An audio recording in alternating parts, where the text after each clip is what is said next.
Hello. So in this video, I'm going to talk about the situation going on at University of Oklahoma with Samantha Fulnecky and Mel Kurth.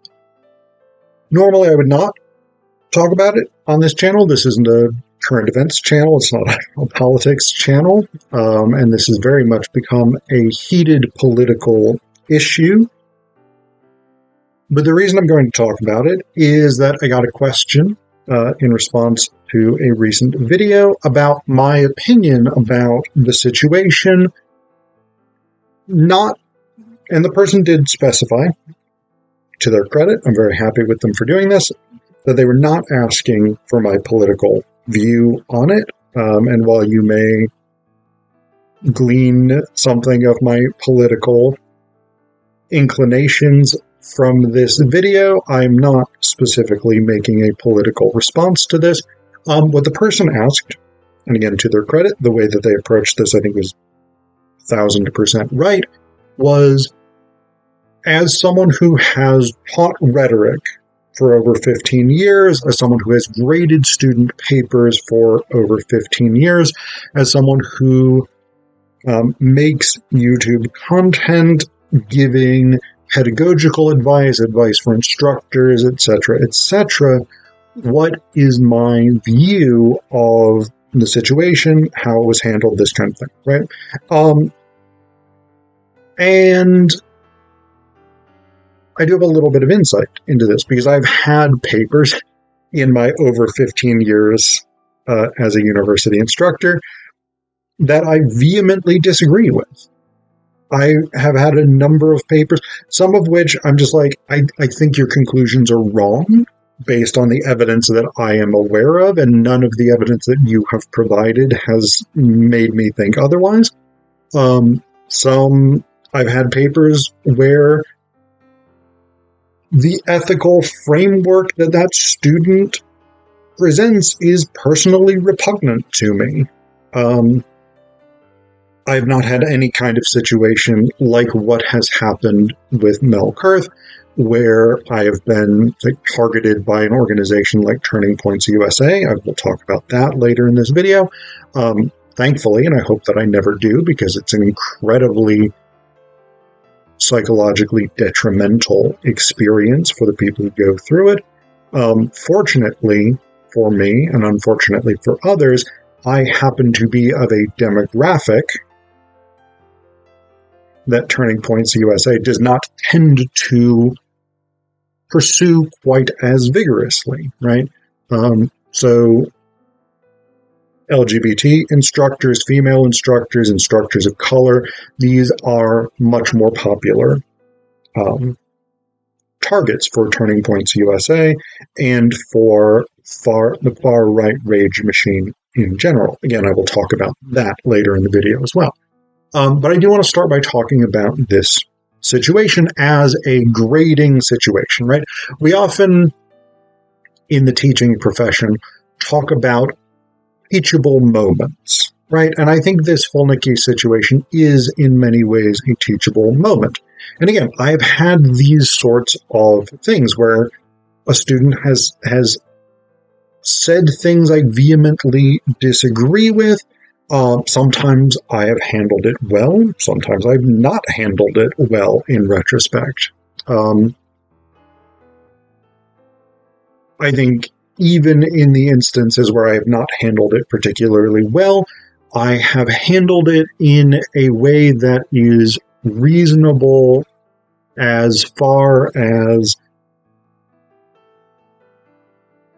building correct analytical arguments. And so the specific example I'm thinking of, that I'm going to give you my two sort of big examples that jump out in my mind from the stuff that I have done.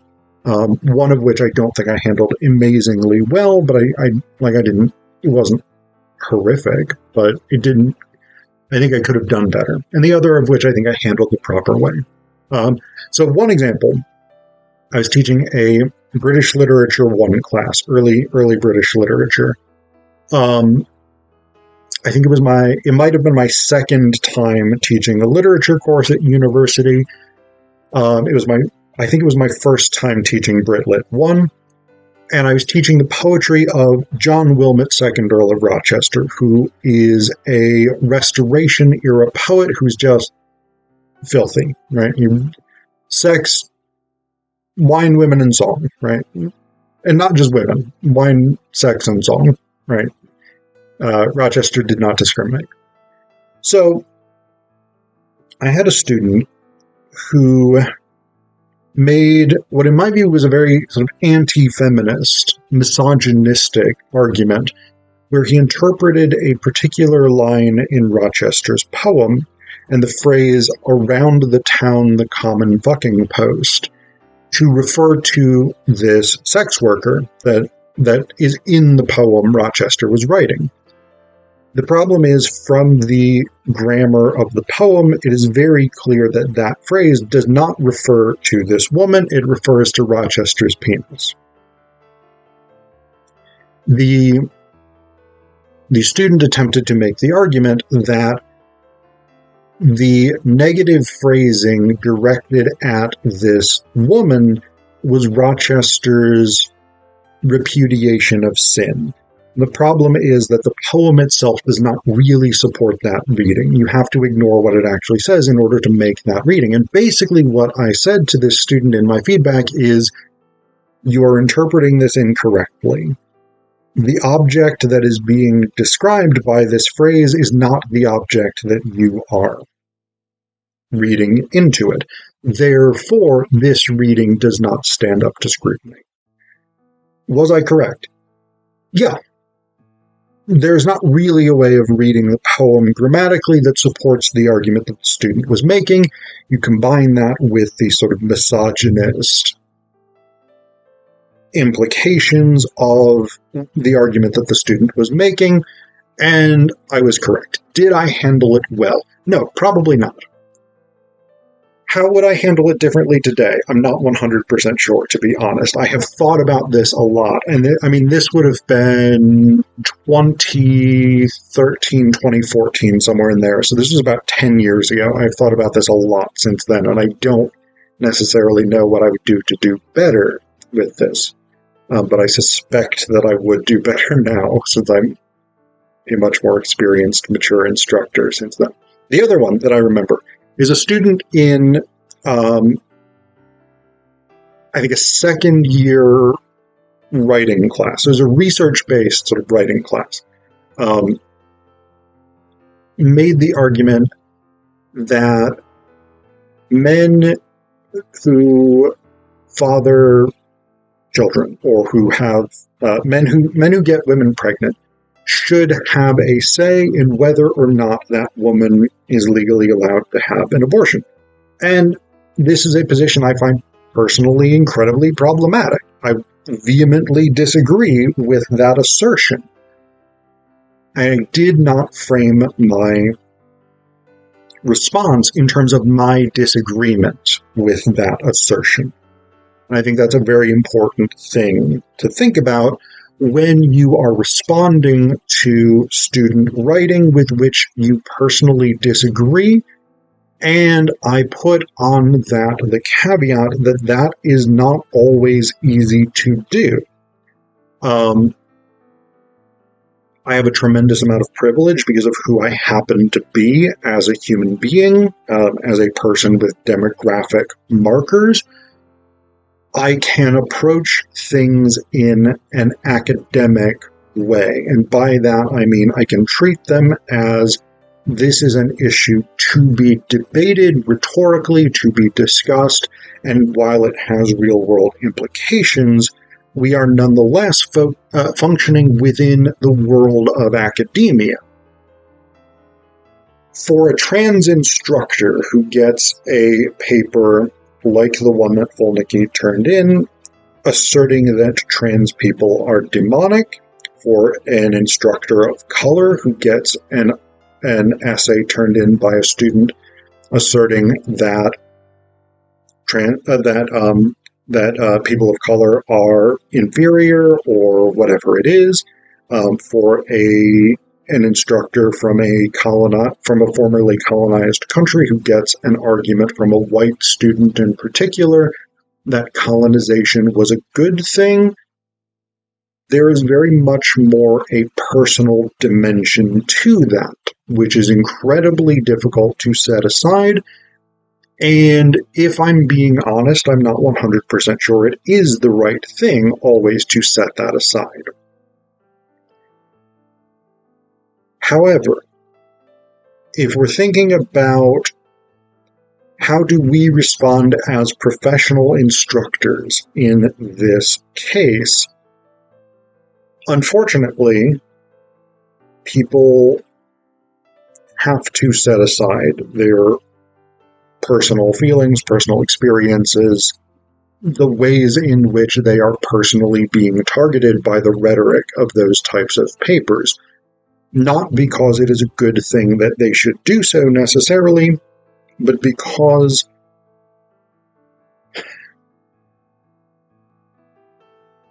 as an instructor, as a teacher, you get nowhere by simply saying to a student, you are wrong and what you have said is evil, even if it is objectively evil. That is not an effective technique. This assumes, of course, I'm assuming, of course, that the goal is to reach the student and to say, listen, here is why the thing that you have said is so problematic. So, I do want to sort of read through the thing that I wrote, because I wrote a fairly lengthy response to this question on YouTube. Most of what I've said so far has not really been in that response. Some of the general gist has, but because I wrote this very purposefully, I want to go ahead and basically just sort of read this out for you, so that you can get my particular take on how to respond to a paper with which you vehemently disagree,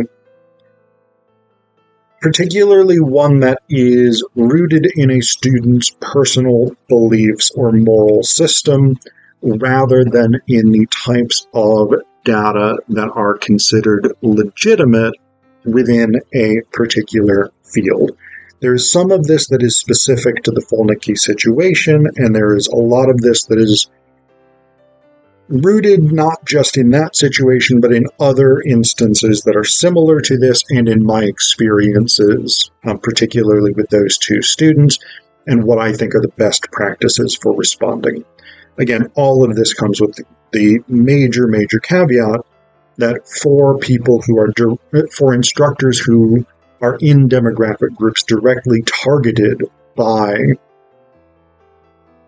bigotry, racism, sexism, transphobia, homophobia, whatever it is, ableism, whatever it is, the setting aside that personal connection is incredibly difficult and may or may not productive. That's a thing for individual instructors to decide for themselves. So this is the core of what I wrote.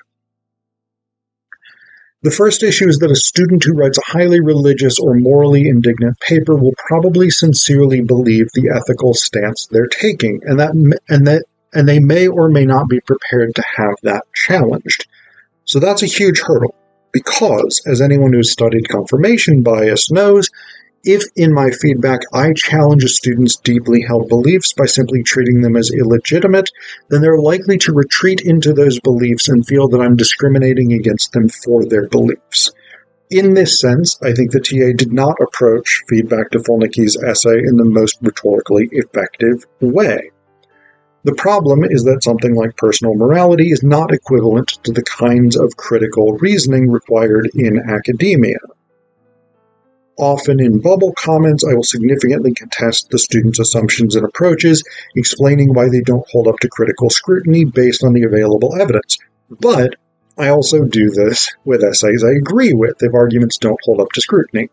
Parenthetically, I just got done, at time of filming, I just got done grading a batch of education manifestos from my first-year composition students. These are basically arguments students make about what solution should be adopted for a particular problem in education. And one thing I really genuinely agree with is the argument that at least general education courses at universities should be graded pass-fail. But I had a number of education manifestos that argued this and did not argue it particularly well.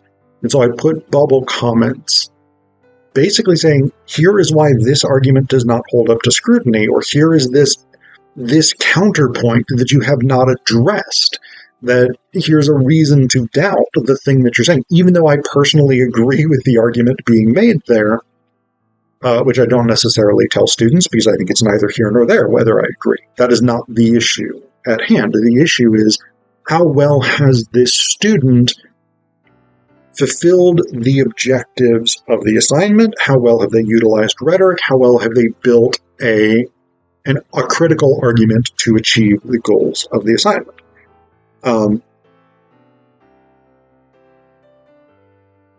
So I do actually do that. That is part of my practice, is that I, regardless of whether I agree with the assertions of an argument or not, if it does not hold up to critical scrutiny, I will point that out in bubble comments especially. Then I will make very, very sure my global comments explain what the academic norms and standards are and how the argument failed to meet them. So again, this is sort of the situation in this instance, right?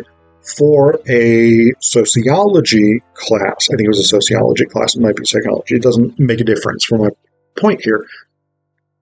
For a social sciences class in which arguments need to be evidence-based, data-based, empirical, etc., to say, this is what I believe because of the Bible, is not regarded as conforming to academic norms and standards. It simply isn't, right? There is a place in the world for saying, these are my religious beliefs, these are my personal morals. But that does not mean that every place in the world is for saying, these are my religious beliefs, these are my personal morals, whatever it is, right?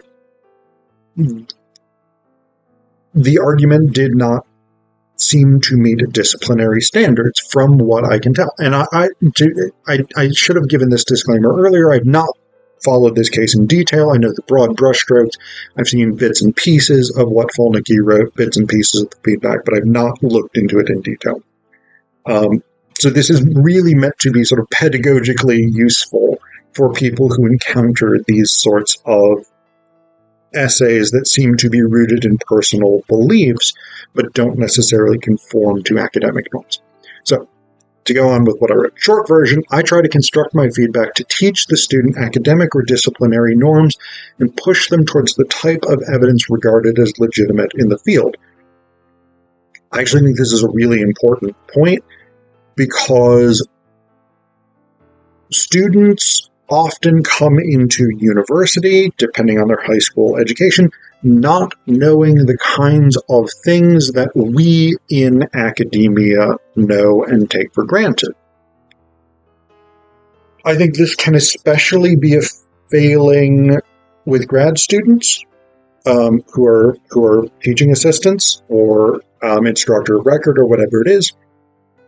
Because often, and I'm basing this on very little data, but from my personal experience, grad students sometimes will get very into their own research, their own work, the stuff that they do, and they will translate that into their teaching on the assumption that, or on the sort of unconscious assumption, I think generally, that if I know a thing in depth, that means I can start from that place of knowledge, and my students will be able to follow it. The problem is students often do not know academic norms, nor should they, right? In many cases, this is not their world. I've been in academia for longer than most of my students have been alive. This is not their world, right? First-year students, second-year students, third-year students, whatever it is, they've been here for, at most, a few years. They are not professional scholars. They don't know how this works. And so there is a value in trying to give students the benefit of the doubt. This is part of the reason I don't typically grade things like citations very harshly, because citations are a details game, and learning to do them correctly takes years and years of practice. I'm not going to hold a first semester student to the standards of this must be absolutely correct, right? Because they do not know those academic norms, and I don't expect them to. So that's fine. Okay. This video is getting a little bit long, so I'm going to just sort of jump back to the next portion of what I wrote. Actually, I'll say one more thing about this. No, I'll hold on to that thought. So I'm going to jump back to the next portion of the thing I wrote, and this is more specifically connected back to the University of Oklahoma issue, but it also has broader implications. The second major issue, which thankfully I've never had to deal with, hopefully I never will, is that there is now a right-wing outrage machine on college campuses, largely in the form of Turning Points USA. And this organization is not concerned with academic rigor or reliability. They're concerned with money and power. That's not what they claim to be concerned about, but in reality, we know they function like a corporation, and corporations are concerned with money and power. And they have a long history of taking students whose subpar academic work representing Christian or regressive right-wing positions has not met academic standards and making those students media celebrities. Parenthetical, often short-lived ones, which I can't imagine is positive for those students' long-term career outside of right-wing media circles, and parentheses, in a crusade against what higher education basically does. Personally, I feel that this is quite exploitative. Turning Points USA uses these students basically as fodder to build its brand and its power, and I think it's incredibly exploitative and evil of them, but that's my personal opinion. And Turning Points USA has massive resources and reach, substantially more massive than any individual instructor and more than almost any university or college. So once they get hold of a story, they can spin it and distort it in whatever ways serve their purposes, parenthetically, which again are not the preservation or promotion of academic integrity or critical thought, close parentheses. And this often involves pressure or threats against individual instructors who do not simply rubber stamp Christian or far-right ideas, regardless of how little they meet academic standards. I also sort of suspect that Fulnecky, the student in this case, made a calculated decision to try and get on Turning Points USA's radar. That may be an unfair suspicion, but there is a right-wing culture of victimhood in the U.S. which many, many people have exploited to become temporarily famous, and Turning Points USA has a documented long history of this. And some of the comments I've read that Fulnecky has made on social media suggest she's not trying to smooth the situation over or understand why her paper may have been scored as it was. It sounds like she's purposefully trying to gin up as much right-wing outrage as possible, which again we've seen repeatedly with organizations like Turning Points USA. And I think this is another point about this that is worth being explicit about from a rhetorical perspective. I suspect that Fulnecky either knew or had a strong sense that the person grading this essay is trans, and from a rhetorical perspective, if you choose purposefully to write to an audience whom you accuse of being demonic, that is a bad pathos strategy, right? Pathos is the appeals to the audience, to their to try and evoke an emotional response from an audience, or values-based arguments. Calling your reader demonic is unlikely to get them on your side. And that is not an indifferent point from a rhetorical perspective, right? That is a really important component of rhetoric. As rhetoricians, as rhetors, as people making arguments, we have to build connections with our audience if we want them to be on our side and to accept the arguments we're making as legitimate. If you choose purposefully to not do that, then you have to understand that your audience is not going to react positively to that. They are unlikely to be persuaded. It's also worth noting that I suspect if this were a different context, the right-wing reactions to this might be a bit different, right? And I say that with full consciousness that the right in the US is becoming far more racist, violent, fascistic, sexist, etc., etc. They were already incredibly transphobic and homophobic. But I was thinking about this. It would be, I think, a much harder sell for mainstream right-wing media if, for instance, a Christian student had turned in an essay to their Jewish instructor arguing that Jews are demonic.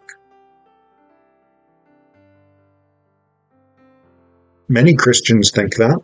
That's a reality. I mean, many Muslims think that as well. That's a reality. If you turn in a paper to a Jewish instructor saying Jews are demonic, the Bible says so, it is unlikely that that audience is going to look positively at the thing that you're saying. And I have a sort of gut sense that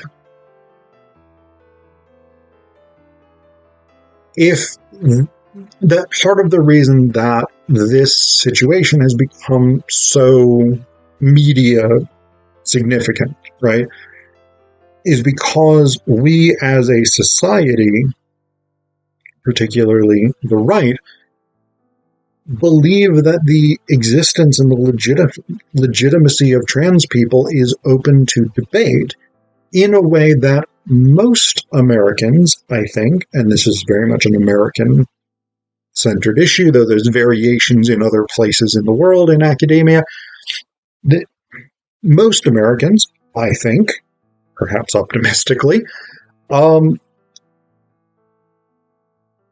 believe that anti-Semitism is bad. Same thing if a student turned in an essay to an African American instructor saying, I think African Americans are demonic. Probably most people in the US would be like, that's not really something you can do in an academic essay, right? So I do think there's a context issue here that is unique. But this is a thing that, right, if I'm a right-wing Christian fundamentalist, 18-year-old, 19-year-old, 20-year-old, whatever it is, and I know that if I say horrendously transphobic things and my instructor then penalizes me for that, I can go to Turning Points USA and say, look, I said this very reasonable Christian thing and they discriminated against me. And I know that Turning Points USA will plaster me all over social media. I know that they will put me on Fox News. I know that they will dump a bunch of money into my cause, etc., etc. And so I know that I can become at least temporarily famous. Whether or not that's a good thing long term, I don't know. Again, and I don't think Turning Points USA really gives a shit about that. From the perspective of these students, I think Turning Points USA, and I may be wrong about this, I'm not affiliated with them, I haven't interacted with them, I think they don't really care if using these students as political puppets has long-term negative personal and career repercussions for these students, as long as Turning Points USA is able to build their own power and bring in their own money. So that's that. That's my political screed about Turning Points USA. So the last paragraph that I wrote here, I think, is another important one, because it is worth being aware of what you can do in this kind of situation, which unfortunately is not much. So for any instructor who becomes a target of Turning Points USA or other comparable organizations, there's relatively little that can be done individually, unfortunately. The first thing I'd recommend is contacting the American Association of University Professors or your local faculty or grad student union for help, and maybe groups like the American Civil Liberties Union. On a larger scale, strengthening academic unions will help provide protection for faculty against a right-wing outrage machine or left-wing cancel culture, though that's nowhere near as well-funded, organized, or with as much political and media clout as the far right. So that's my take on the University of Oklahoma situation. From an instructor's perspective, from a rhetoric perspective, I don't think the feedback that was given was necessarily the best, most effective way of going about it. I also don't know that there is a best, most effective way of going about it when you are responding to a student's deeply held religious or personal beliefs that are not rooted in evidence and are not supported by the available data, are not supported by the norms of the academic discipline.